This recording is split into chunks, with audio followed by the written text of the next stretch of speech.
Sim, senhoras e senhores, chegou a hora de falar sobre isso daqui. Esse dia foi inacreditável. Brincadeira, vamos falar, obviamente, sobre a jornada 6x1. Vamos lá. Antes de mais nada, muito engraçado, né? Esse ataque completamente coordenado de toda a internet, cobrando só eu. A culpa é minha. Porque, assim, o projeto ele é tão bom que não tem consenso nem entre a esquerda. Nem todos os deputados do PT votaram. Só pra você ter ideia. Não vi eles cobrando absolutamente ninguém de esquerda. Por que será, hein? Porque eles querem criar uma narrativa, querer bater somente na direita e acha que eu vou simplesmente ceder à pressão. Eu não vou. Nós vamos falar a verdade sobre o projeto. Começando pelo bizarro. O projeto é terrivelmente elaborado. Duração do trabalho normal não superior a 8 horas diárias e 36 horas semanais, com jornada de trabalho de 4 dias por semana. Você notou alguma coisa assim diferente aí? Não? Se você não notou nada de errado aí, você não tem direito de falar alguma coisa. Porque é uma conta básica, 8 vezes 4 é 32, não é 36. Até nisso eles erraram. A pessoa que está propondo aí esse projeto é a mesma que apresenta projetos brilhantes. Cotas para trans e travestis no ensino superior. E antes de mais nada, eu não votei contra a escala 6.1, até mesmo porque não tem nem votação em aberto disso. A única coisa que eu fiz foi colocar alguns pontos, eu coloquei levar em consideração sobre o posicionamento do 6.1. E é isso daqui que eu acho que a gente tem que fazer. E o que eu defendo? De fato, um debate real, não simplesmente uma torcida. Porque seria muito fácil eu apresentar um projeto que aumenta o salário mínimo em 10 vezes, reduz a carga horária de 20 horas semanais e pronto, perfeito. E aí quem for contra é contra o trabalhador e pronto. Não é assim que se discute coisas complexas como o trabalho. E sim, o fim da escala 6x1 para o Brasil é algo complexo, que tem que levar diversas questões e considerações, principalmente econômicas e também culturais. E ao longo do vídeo eu vou fazer algumas perguntas para você. E caso você não tenha a resposta, talvez seja porque eu esteja certo. E de fato o assunto é complexo e precisa de debate. Os políticos, por exemplo, eles definem o salário mínimo, o valor deles, correto? Errado. Basicamente eles definem o valor que está ali impresso no papel, mas não o valor dele. Já chegou uma época que no Brasil o salário mínimo era de 4,6 milhões de cruzeiros. Basicamente as pessoas eram milionárias, simbolicamente. Porque o que o pessoal do PSOL está querendo não é simplesmente o fim da escala 6x1. É a proibição da escala 5x2 e a imposição da escala 4x3. Basicamente você trabalha 4 dias e descansa 3. Tomam cuidado com essas medidas populistas, porque daqui a pouco você está fazendo escala 0x0. Trabalhando 0 dias e ganhando também R$0. E daí vamos pensar de forma fria, sem torcida A ou B. Como é que ficam os casos, por exemplo, dos supermercados, restaurantes e hospitais que tem que funcionar 24 horas? Uma escala, por exemplo, 4x3, basicamente ou eles demitem funcionários ou eles aumentam os funcionários. O aumento dos funcionários gera despesa para a empresa, ou seja, ele vai ter que pagar mais. Ele vai ter um custo muito maior. E sabe quem vai pagar essa conta? Exatamente, você. Ou seja, a discussão é só se vai aumentar o desemprego ou a informalidade, porque destruir o sustento do pobre, não tenho dúvidas. Todas essas medidas irresponsáveis geram inflação. E inflação gera aumento de tudo. A notícia de agora, preço de alimentos já sobe mais do que o dobro da inflação esse ano. Ou seja, esses efeitos aqui atacam a todos, mas principalmente as pessoas mais humildes. E o que vai acontecer quando essas consequências virem? Porque elas virão. Uma coisa eu tenho certeza, não vai ser culpa da esquerda. Pode ter certeza. Porque na época da pandemia fez isso aqui, ó. Faça sua parte, fique em casa, a economia a gente vê depois. Porque depois desse sloganzinho bonito que preencheu o coração de todo mundo, esse aqui foi o resultado da pandemia. O supermercado subiu 31%, conta de luz 33% e gasolina 44%. E depois, o que aconteceu? A culpa foi de quem? Do Bolsonaro. E aí, se depois de aprovado o fim da escala 6x1, colocado 4x3, sem nenhum tipo de responsabilidade, errando conta matemática no projeto, não tendo a mínima ideia das consequências econômicas, tudo isso que eu falei aqui ia acontecer. Desemprego, inflação. E aí, a culpa é de quem? Aí eles inventam, meu amigo, a culpa é minha. A culpa é Nicolas, que botou a peruca. A culpa é da peruca.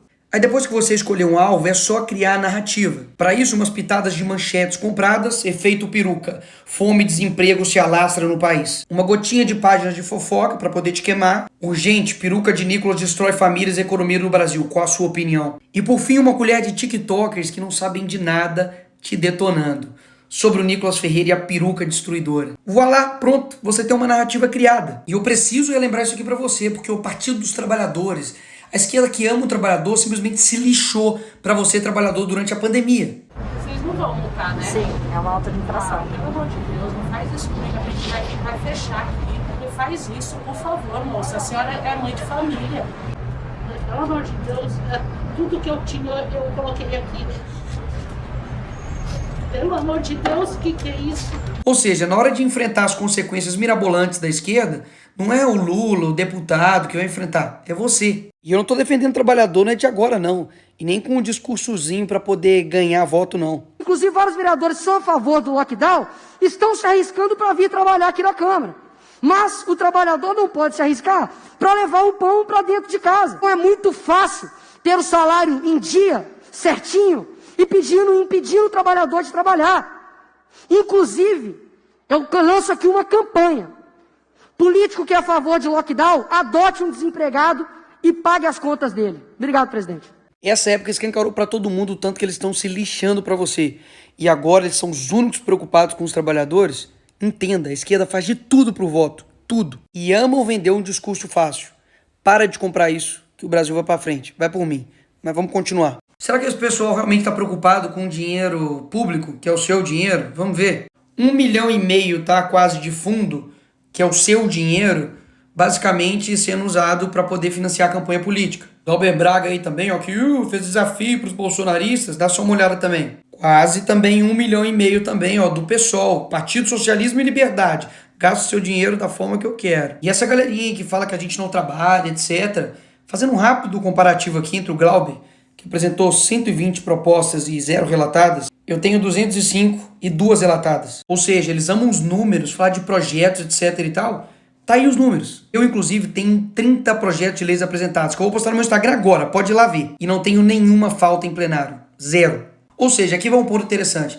Eu tenho visto muita gente indignada com o Estado, mas muitas vezes não sabe se expressar. E basicamente quer colocar no bolo todo mundo. Imagina se eu falasse que todo policial militar não trabalha, ou que todo advogado é arrogante, ou que todo jogador de futebol é metido. É verdade? Não seria verdade. Ou seja, da mesma forma como eu também fiquei indignado que o gasto público é absurdo, com coisas mirabolantes, você precisa entender que nem todo político é como eles. E esse é um dos motivos que literalmente eu entrei, por exemplo, para a política, para poder mostrar que dá para fazer algo diferente. Caso contrário, só vai realmente ficar essa mesma galerinha aí. Eu vou te mostrar quem é essa galerinha aí. Galerinha que fala mal de empresário, que mete o pau, fala que eles são malvadões, etc. Mas que na hora da campanha eleitoral, o FHC, o Lema, aquele mesmo bilionário que quebrou Americanas, tá financiando candidatos do PSOL, do PCdoB e do PT. Essa galerinha do PSOL, do PT, da esquerda, que adora acusar a direita de ser contra o trabalhador, tá dando poder para bilionário e empresário para comandar, sabe o quê? A educação do nosso país. Eu também fico puto com a diferença de salário de um deputado, de um senador, um trabalhador comum do Brasil. Mas concorda que eu não tenho culpa do salário que é de deputado. Agora, onde está toda essa indignação quando, por exemplo, na Lava Jato, o esquema de corrupção aconteceu no governo do PT, que quebrou quase 5 milhões de empregos? Onde que estava esse pessoal? Cadê a indignação deles quando o STF está gastando 1 milhão em lagostas e vinhos? Cadê a indignação quando o judiciário do nosso país custa 132 bilhões do nosso dinheiro? Ninguém tirou mais dinheiro do bolso do pagador de imposto do que o Lula. Só esse ano foram 3 trilhões em impostos arrecadados. Cadê a indignação? Cadê a indignação quando o Lula corta verba de bolsa de estudo, educação básica, farmácia popular? Quando ele corta 4 bilhões da saúde, educação, ciência e tecnologia? Cadê? Cadê a indignação quando o Lula colocou 37 ministérios e agora já está com 40? E eu votei contra isso. E o PT, a esquerda inteira, votou a favor disso. Quem sustenta esses ministérios? Adivinha? Você? Todo esse tempo eu tô aqui com o meu papel de deputado federal fiscalizando, cobrando disso. Aí agora, magicamente, o problema todo é meu ou da direita. E eles estão assim, tranquilos, são virtuosos. Eles querem sinalizar virtude, debater, gritar, mas na verdade não tem nada de concreto para a vida do trabalhador, uma mudança real, não tem. Até mesmo porque o próprio PT que defende isso aqui, ó, aumento de IPTU e ISS para cadeias de lojas, redes e bancos. Ou seja, é aumento que no fim das contas rebate em você. É a forma tributária aí do Lula que só está encarecendo as coisas. Boulos, que é uma figura aí do pessoal, gastou 80 milhões, e quase esse dinheiro todo, de dinheiro do fundo eleitoral, para poder fazer campanha. O Lula só nos primeiros meses do ano já gastou 170 milhões em cartão corporativo. Tá gastando quase 1 bilhão da sua grana com publicidade em pleno ano eleitoral. Ô, coincidência! Já gastou mais de 3 bilhões só com diárias e passagem viajando ao mundo. Só na África foi 200 mil reais da sua grana para sustentar lá o pai dos pobres. Gastou 216 mil reais para ficar em hotel de luxo enquanto o Palácio da Alvorada estava sendo reformado. E eu denunciei isso. Você acha mesmo que esse pessoal está preocupado com você? E você acha mesmo que todos os problemas sou eu ou a direita? Poxa, não dá. É inegável que a escala 6x1 é exaustiva para o brasileiro. Mas a gente precisa debater. E não é porque eu não trabalho nessa escala que eu simplesmente não devo ser ouvido ou eu não devo abrir o debate. E é isso que eu quero fazer e é o que eu estou fazendo aqui. Só que eu vou te levar ao problema real. E não vou ficar falando coisas simplesmente para poder te agradar ou para eu ter votos. Muita gente falou, Nicolas, toma cuidado, não faz esse vídeo, é muito sensível. Eu sei que é sensível, mas eu acredito que todo mundo tem uma capacidade de entender as coisas. E é por isso que eu estou falando aqui com você. Eu sei que você já ouviu que o brasileiro produz muito pouco. E olha, o brasileiro leva 1 hora para produzir o que o americano faz em 15 minutos. E por quê? Será que é porque o brasileiro é preguiçoso, ele não trabalha? Claro que não, você sabe disso, você trabalha pra caramba. Um dos motivos é que o brasileiro demora 1, 2, 3 horas para chegar no seu serviço e mais 2, 3 horas para poder voltar. É claro que vai perder a produtividade dessa forma. Você praticamente perde seu tempo inteiro somente em trânsito.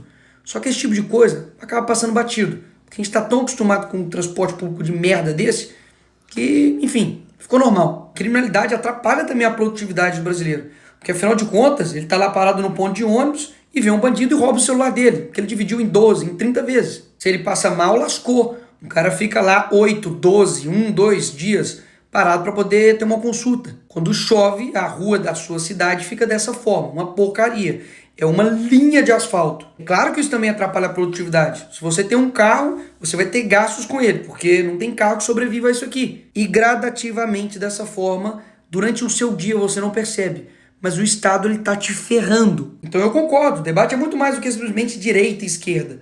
É sobre um Estado preguiçoso, grande, que te suga e não te entrega nada. E o responsável por executar tudo isso é o poder executivo. E eu não vou falar a resposta não, você responde aí na sua casa. Nos últimos 30 anos, qual é a ideologia que predomina nos poderes executivos? Presidente, governador e prefeito. Então, ou seja, o buraco é muito mais embaixo. E pessoas assim, que têm essa postura, quando alguém não concorda 100% com essa pessoa e discorda, ela passa a ser traidora, ela passa a ser uma inimiga. Muito dificilmente desse tipo de gente vai vir alguma coisa que realmente vai te ajudar. Neymar tem um salário de 21 milhões por mês.